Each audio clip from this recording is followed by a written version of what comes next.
trench coat to grab her Swiss Army knife.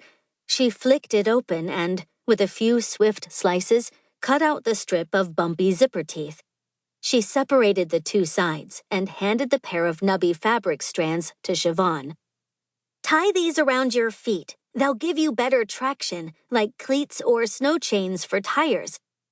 Siobhan quickly lashed the grip strips around her boots while Max ripped out the zipper in her backpack and improvised her own pair of slip-proof running shoes. "Friction is our friend," said Max. "Let's go." They took off. The running was a little easier, a little less slip and slide, but the goons with guns had those snowmobiles. They were gaining on Max and Siobhan, quickly closing the gap in the race across the icy plateau. Now Max wished Ben hadn't terminated the CMI's security detail, Charles and Isbel. He thought the team didn't need armed guards anymore, since the evil corp was currently out of business. "Who are these bloomin' idiots chasing after us?" Siobhan seethed. "I thought the corp was over and done for. Who wants to stop us now?" "Lots of people," thought Max. "You make dealing with global warming your top priority, you're gonna make a whole lot of very wealthy, very powerful people very angry." Suddenly, Max heard something louder than the roar of the rushing water boring through the melting ice. The whomp, whomp, whomp of chopper blades as a sleek black helicopter rose up on the bright blue horizon, clearing the edge of the glacier just as another huge slab of ice and snow let loose and crashed into the sea. And yeah, the guys inside the helicopter were decked out in the same snow camo as the guys on the snowmobiles. They also had the same kind of weapons.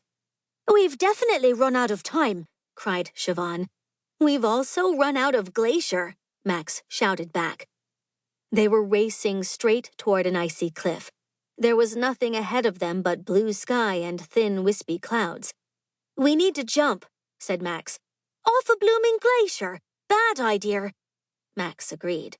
"Terrible idea, but it's the only one we have left." Max and Siobhan reached the end of the ice. "Jump," said Max.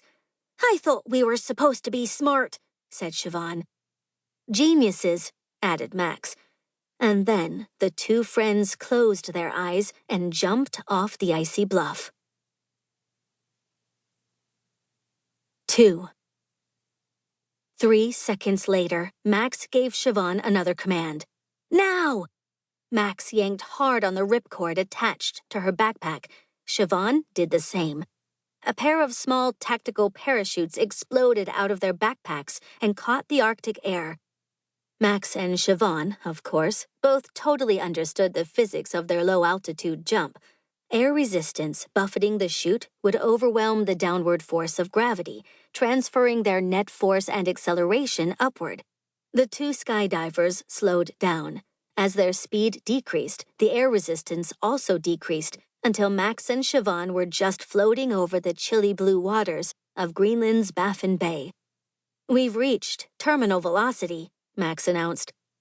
"Thank goodness those two haven't," said Siobhan in her lilting Irish accent. She gestured down to a rapidly approaching boat skimming across the surface of the water, gunning for the spot where Max and Siobhan were about to splash down. On board was another member of the CMI team, Klaus, the sausage-loving robotics expert from Poland. But he wasn't the one piloting the boat. That job was being deftly handled by Leo, the CMI's amazing automaton. Klaus was just along for the ride, and to make sure the robot's circuits stayed dry. Triangulating and timing his approach perfectly, Leo positioned the mini ice-cutting craft right where Max and Siobhan needed it for a pinpoint deck-rocking landing. "Thanks, you guys," said Max, peeling off her backpack when she and Siobhan were safely on board.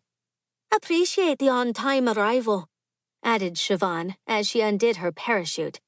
"We were tracking you across the ice," said Klaus. "You guys were moving fast."